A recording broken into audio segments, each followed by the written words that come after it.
saw that acute kidney disease is a disease in which there is renal impairment occurring in hours to days. If the renal impairment occurs in months to weeks or months to years, it's called as chronic kidney disease. This is just for understanding. Let's see what is the proper definition of CKD. CKD is net consequence of reduced number of viable nephrons leading to intraglomerular hypertension resulting in proteinuria. I will break down the definition for you.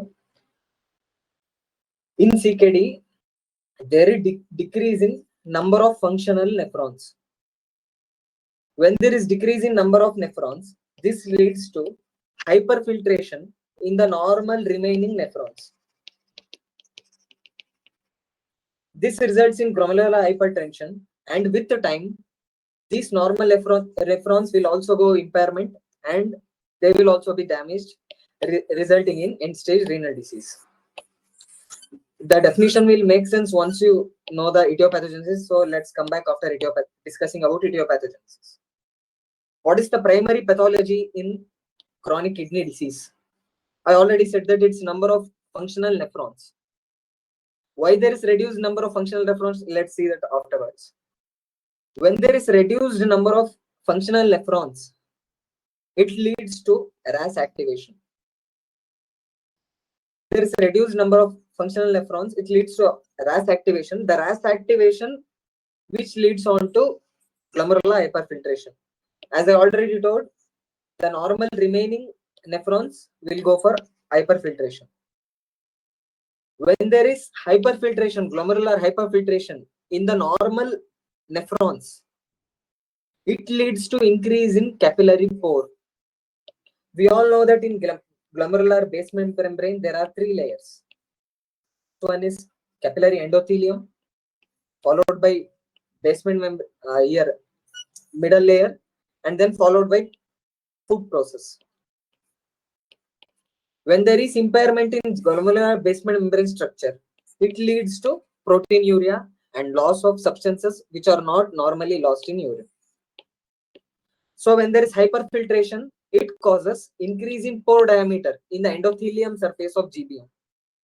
And also this angiotensin 2, which is due to activation of RAS, will directly lead to podocyte injury.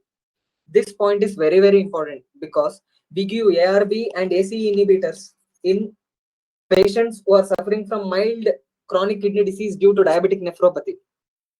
In that patients, giving ARB and ACE inhibitors is found to be very beneficial because it prevents podocyte injury. The podocyte is responsible for reduced expression of nephrin and secondly leading on to podocyte injury. This is a very important point. I will repeat this point 2 more times while discussing about diabetic kidney disease. And also, due to glomerular hyperfiltration, there will be increased mesangial cells. I will first clear out the anatomy for you. Here we have the Bowman's capsule, glomerular tuft, afferent arteriole, efferent arteriole. In between the capillaries here, we have mesangium. So the cells here are called mesangial cells. The image is only for representation purpose. It's not so good. Please bear with it. This is afferent arteriole, glomerular tuft, mesangial cells, efferent arteriole, Bowman's capsule. Bowman's capsule has 2 layers. This parietal layer and visceral layer.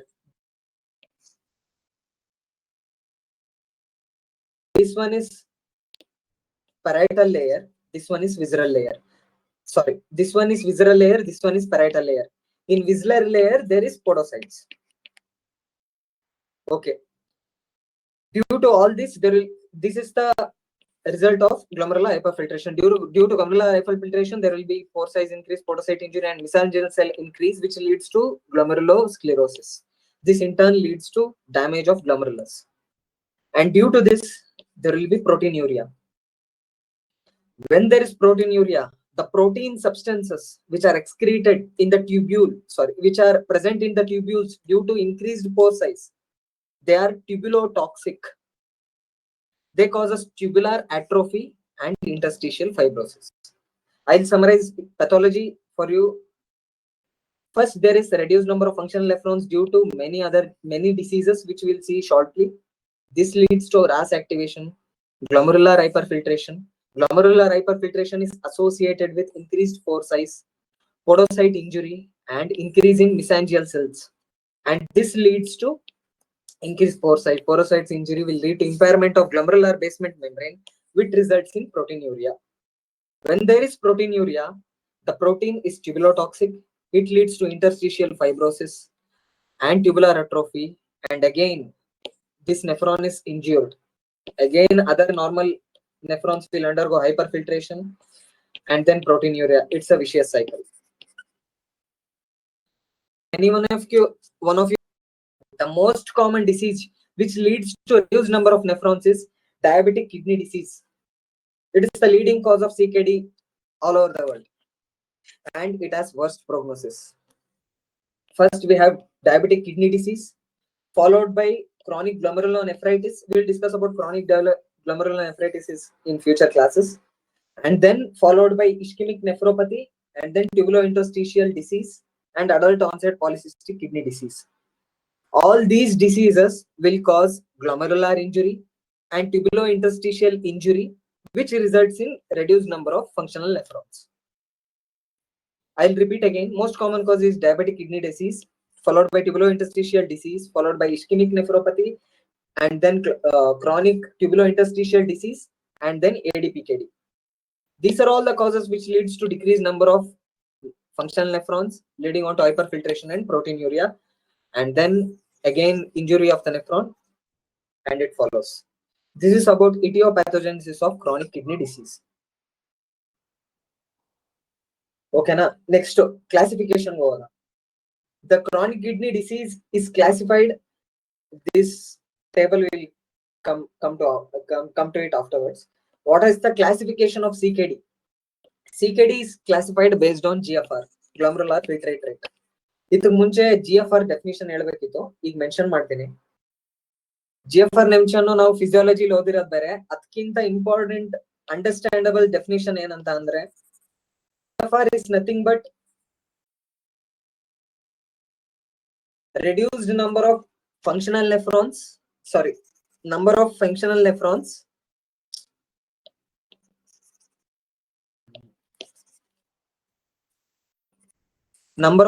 functional nephrons into single nephron GFR. There are reduced number of functional nephrons, there will be decrease in GFR. Let's continue with the classification. First, we have G1 disease, where GFR is more than 90 ml per minute. It is normal. Second, that is G1 disease or normal.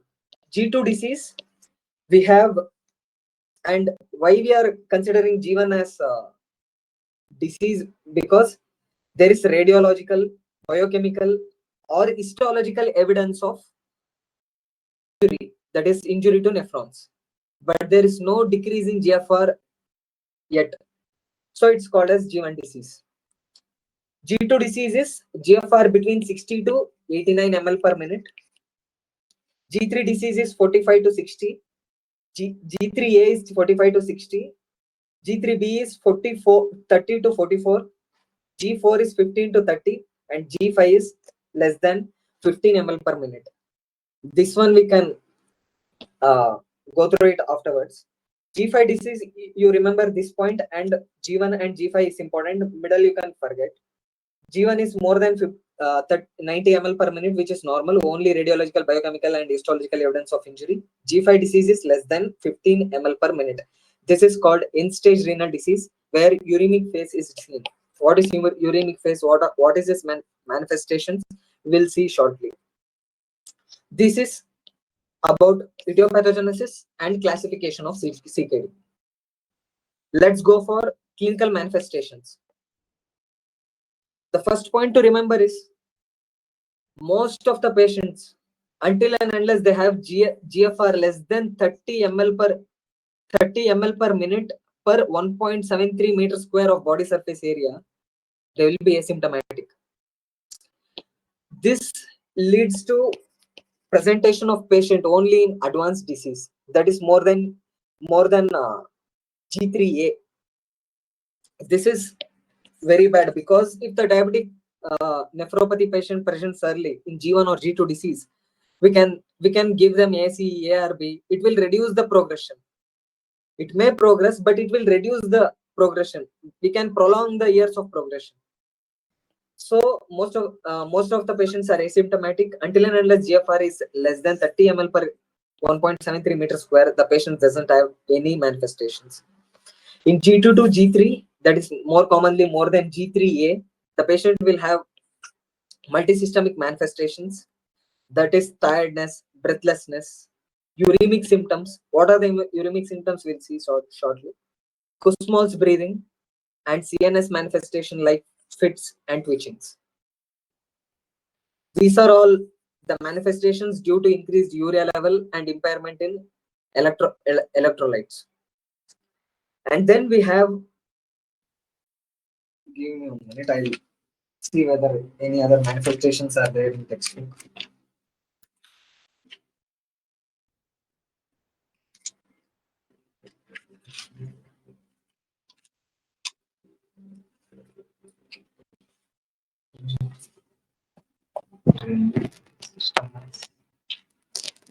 In textbook, Archit below textbook, page number 964, edition 5, the table has been given. The clinical manifestations and causes of CKD table has been given. You can refer to that.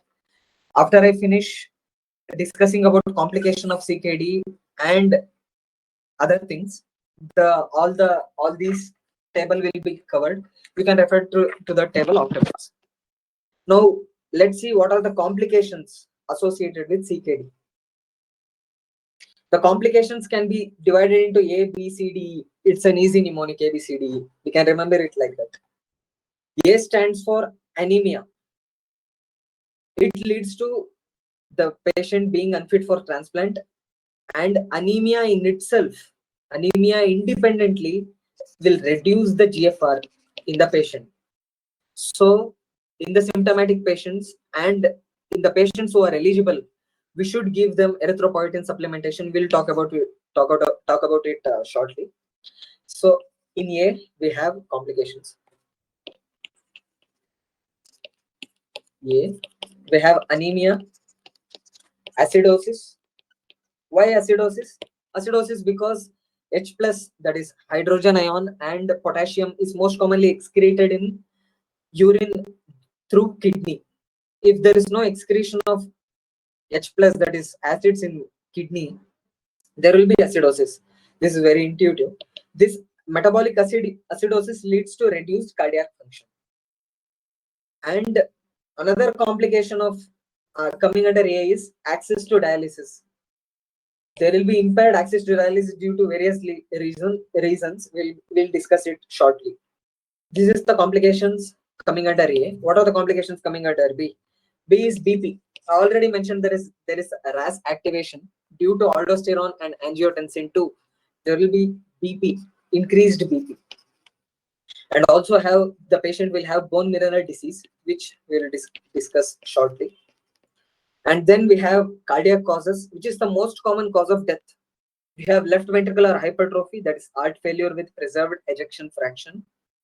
We'll discuss it deeply when we discuss cardiology. And then there is calcification, medial calcification. Medial calcification is the most common point, which makes the patient to be unfit for dialysis and transplant. Not dialysis, it's transplant. One of the major criteria determining fitness for transplant is absence of medial calcification. We will discuss it. And then we have D, that is dry weight due to some impairment in water homeostasis. And then we have electrolyte complications. While we discuss bone mineral disease, this will be covered. And then at last we have uremic symptoms.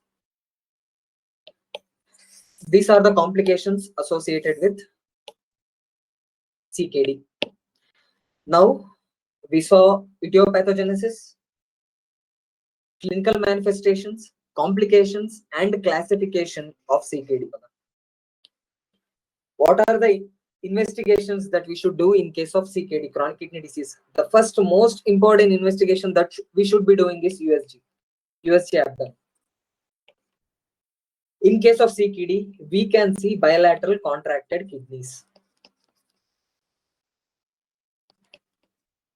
And in case of diabetic nephropathy, while we investigate, we'll see proteinuria, and it's also associated with retinopathy and hypertension. I will explain about diabetic retinopathy after some time. Under investigations, first we should do USG abdomen, and then as usual we should do urine routine. In urine routine, we can see whether proteinuria is there, RBC casts are there, WBC casts are there, what is the creatinine levels, and then using serum creatinine levels, we can calculate GFR. We can also do 24-hour urine GFR calculation, and along with this, we can do renal biopsy. In renal biopsy, we can do immunofluorescence, pathological examination. I will break down the importance of each investigation.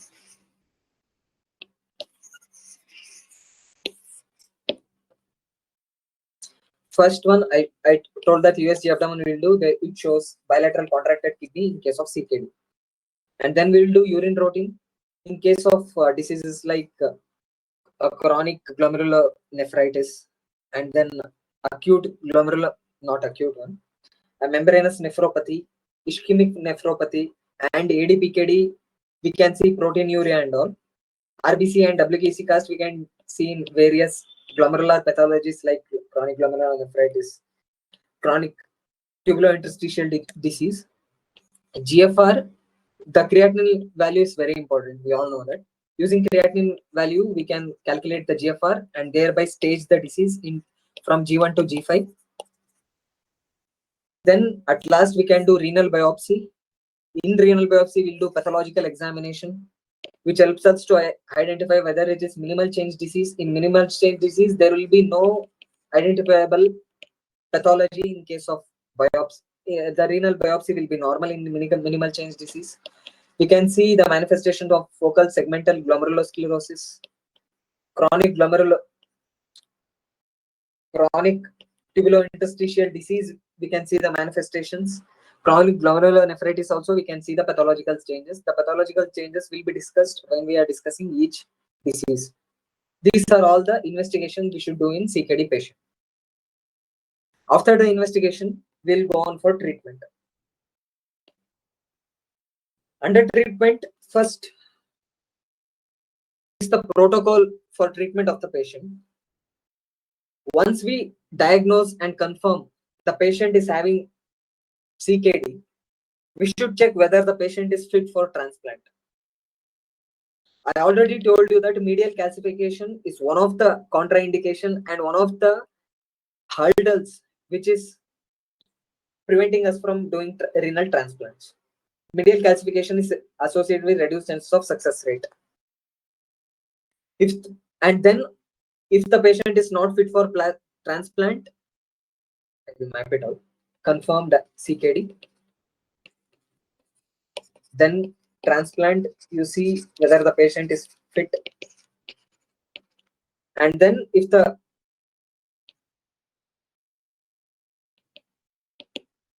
patient is fit for dialysis or not, we'll see.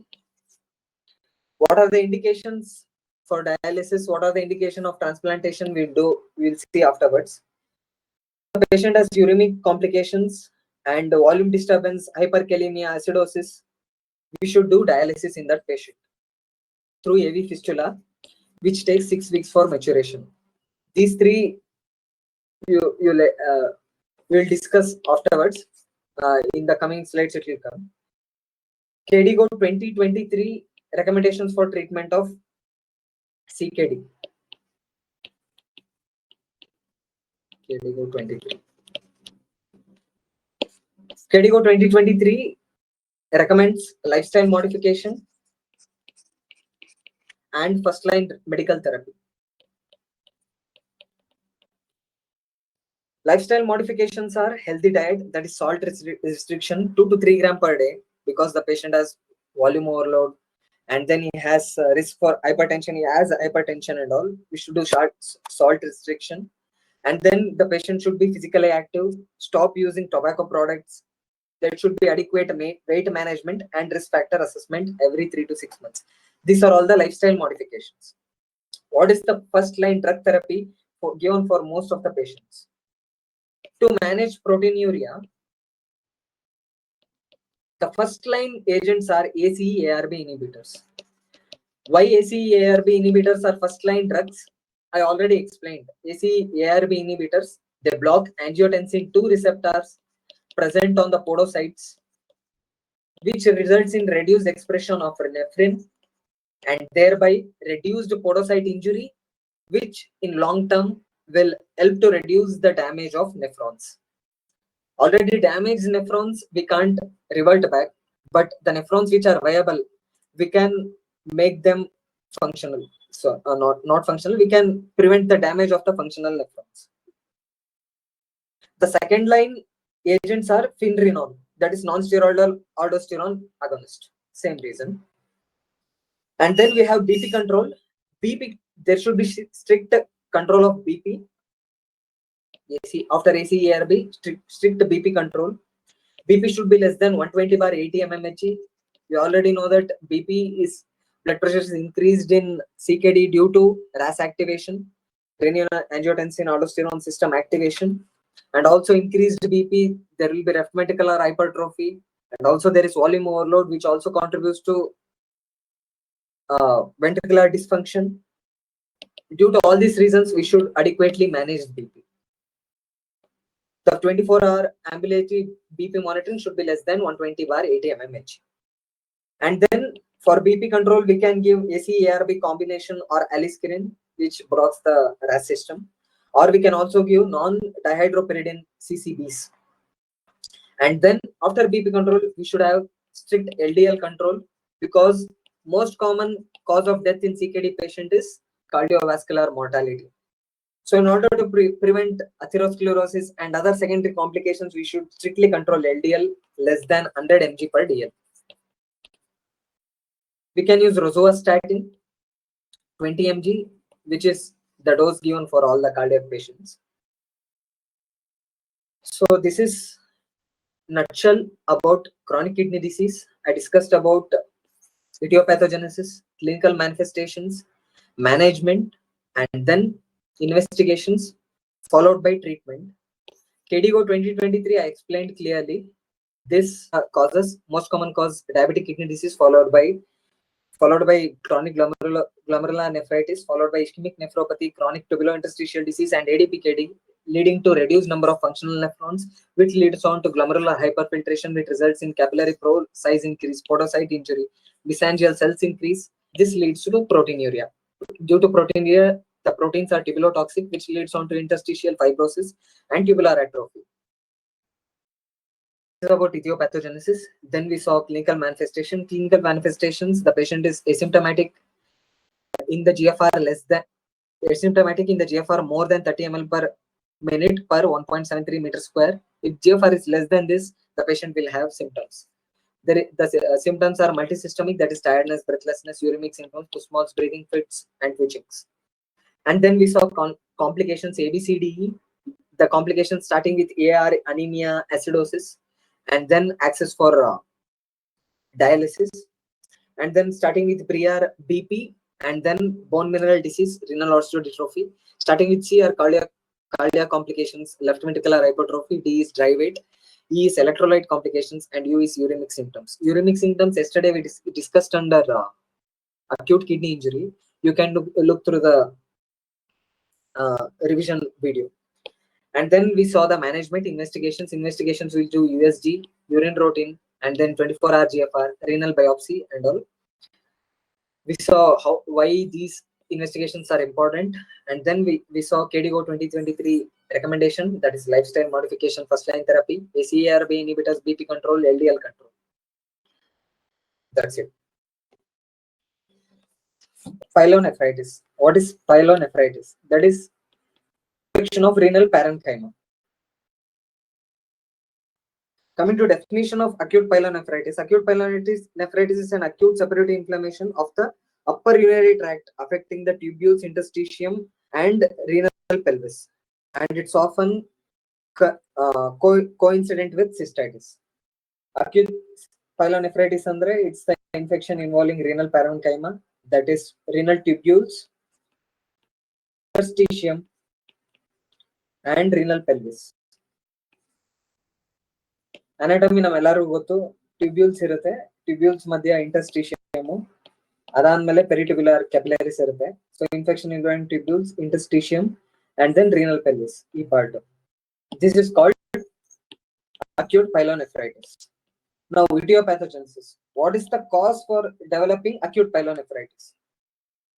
One of the most important cause for acute pyelonephritis is infection secondary to obstruction, post-renal obstruction.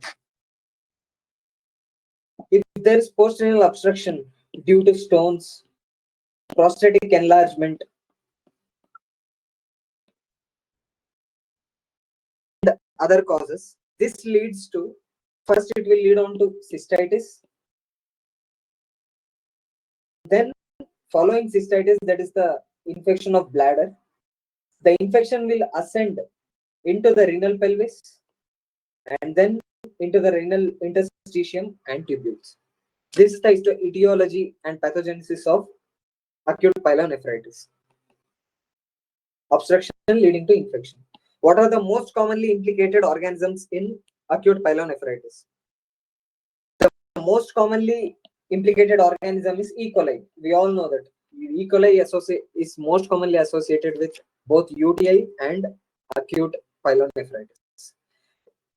And then other organisms like Klebsiella pneumoniae, Proteus species, and Enterococcus can also be seen. Proteus, Enterococcus, and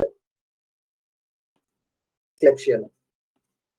These are less common causes. E. coli is the most commonly implicated organism causing acute pyelonephritis. This is about etiopathogenesis of acute pyelonephritis. Obstruction due to stones, prostatic enlargement leading to cystitis, and then ascending infection into the renal pelvis, and then into the renal interstitium, and then renal tubules. This is about acute pyelonephritis, etiopathogenesis.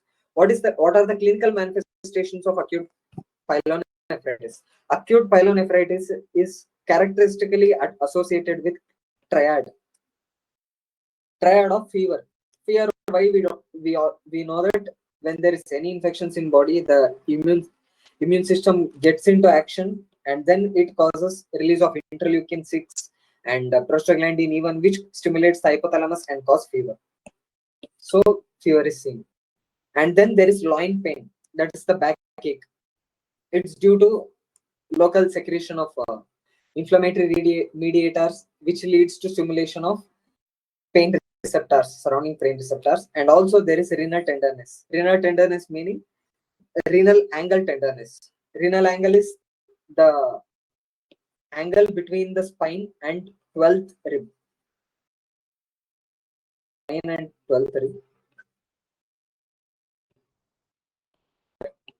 If you palpate there, the patient will have tenderness. This is the classical triad associated with acute pyelonephritis. Presence of this triad will add with significant bacteriuria on investigation is almost diagnostic of acute pyelonephritis. The sudden onset of pain in one or both loins radiating to iliac fossa or suprapubic area, with fever with chills and rigors, tenderness in renal angle, is indicative of acute pyelonephritis. And also the patient will also have the clinical manifestations due to obstruction. We know that the obstruction is the primary cause leading on to cystitis and pyelonephritis. So the patient will also have obstructive symptoms. What are the obstructive symptoms that we see in prostatic enlargement? In prostatic enlargement, we see dysuria, frequency, urgency, frequent passage of small amounts of urine. We'll discuss the specific terms while we discuss surgery. These are all seen in case of prostate enlargement symptoms. And then we can also see symptoms due to renal stones, tumor, bladder neck obstruction, etc. etc. Tumor associated symptoms. It can be hematuria and then other tumor associated symptoms. After this, rarely acute pyelonephritis may be associated with necrotizing papillitis and papillary necrosis. Necrotizing and papillary necrosis is one of the dreaded complications of UTI and acute pyelonephritis, which we'll discuss when we discuss UTI, that is recurrent UTI and lower UTI infections. So, acute pyelonephritis may be rarely associated with the papillitis or papillary necrosis. The causes include diabetes mellitus, chronic urinary obstruction, analgesic nephropathy, and sickle cell disease. Okay, this is papillary necrosis. We'll discuss it deeply. So we saw idiopathogenesis and clinical manifestation. Idiopathogenesis obstruction, secondary infection, and then clinical manifestation, classical triad, fever, loin pain, and renal angle tenderness, and then symptoms of obstruction due to prostatic enlargement, urgency, frequency, and passage of small frequent urine, and symptoms related to tumor and symptoms related to renal stones. These are all the clinical manifestation. Let's go for management of acute pyelonephritis. Under management, we have investigation and treatment. Under investigation, first we do peripheral blood. We take peripheral blood for examination. When we do differential leukocyte count, the leukocyte count will be elevated. It's intuitive. On urinary examination, urine examination, we have under urine examination, we have microscopy, urine culture, and the physical examination and all.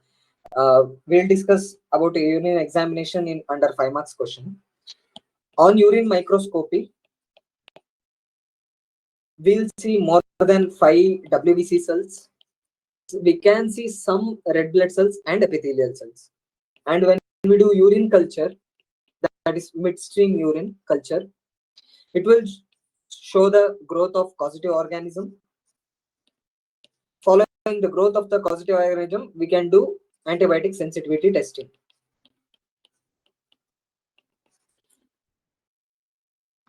When the diagnosis is uncertain, we can use other adjuvant investigations. That is USG, adjuvant investigation dial, right? Adjuvant investigation. That is USG, ultrasonography. It is most frequently done, but it doesn't have any diagnostic implications. And then we can do CT scan. When the USG is normal, we can do CT scan to detect calculi, obstruction, hemorrhage, gas, or enlargement of kidney and inflammatory mass. We can also do IV urography, which is presently not done. We can also do radionucleotide scan by injecting radionucleotide agent into the bladder through suprapubic route. It may be useful to detect reflux. So, obstruction, I mentioned about urinary stones, tumor. We also have bladder neck obstruction. I missed that one. Bladder neck obstruction.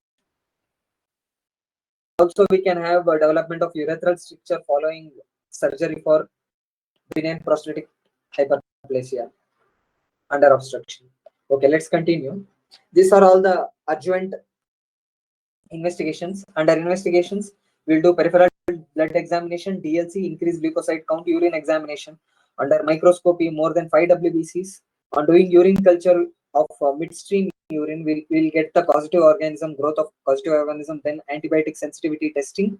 And then adjuvant investigation we can do, that is USG, which is not so sensitive. We can do CT to detect obstruction, prostatic enlargement, hemorrhage, etc. And then we can do IV urography, which is not commonly done nowadays. Next, going on for treatment.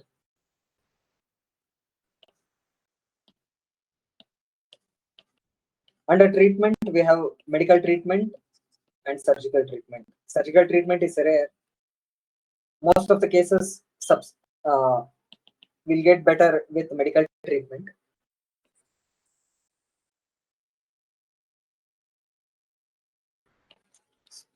Okay.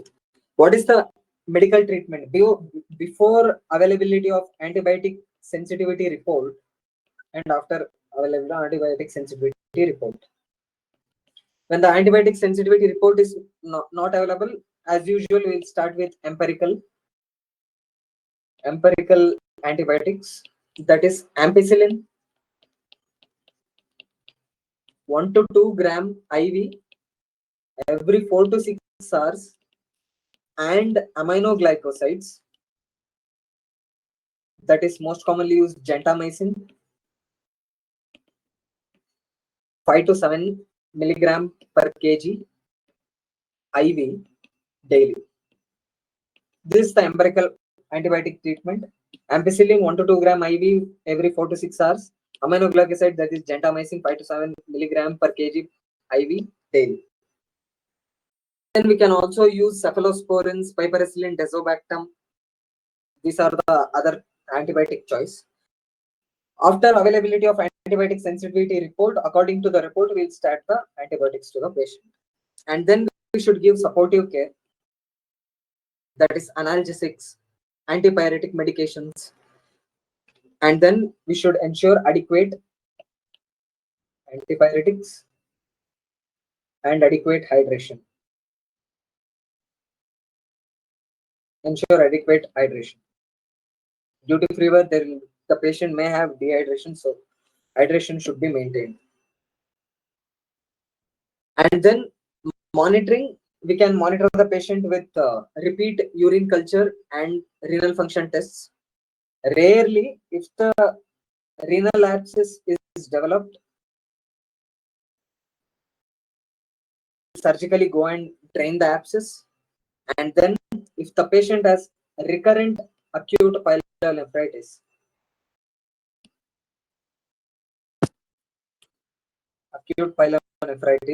we should give prophylaxis. Prophylaxis is nitrofurantoin 50 mg per oral BD. Sorry, not BD, during bedtime. OD. Will summarize acute pyelonephritis for all of you. This is it. First, we saw idiopathogenesis, obstruction due to prostatic enlargement, stones, bladder neck obstruction, urethral stricture, which leads on to cystitis. The cystitis, then ascending infection, which ascends to the renal pelvis, renal tubules, and interstitium. The most commonly implicated bacteria is E. coli, followed by Proteus, Enterococcus, and Klebsiella pneumoniae. And then we saw clinical manifestations, classical triad, fever, loin pain, and renal angle tenderness. And then signs of obstruction, that is prostatic enlargement, that is urgency, frequency, passage of small amounts of urine, and then tumor associated symptoms, and then other symptoms associated with renal stones, that is vomiting, acute onset of pain, etc. Then we saw management. Under management, we saw investigations, peripheral blood, increased leukocyte count. And then we saw urine examination. Under that, we saw microscopic examination, more than 5 WBCs, culture, midstream urine culture, causative organism we will find, and then do antibiotic sensitivity testing. And then adjuvant investigations can be done, which are not usually done. And then we saw medical treatment, that is, we'll start with empirical treatment before the availability of antibiotic sensitivity report, that is ampicillin 1 to 2 gram IV 4 to 6 hourly, aminoglycoside gentamicin 5 to 6 mg per kg IV daily. After availability of antibiotic sensitivity report, we'll start the sensitive antibiotic. Then we should give supportive management, that is maintain adequate hydration, give antipyretics and analgesics. And then rarely, if there is renal abscess, we'll surgically go and drain the abscess.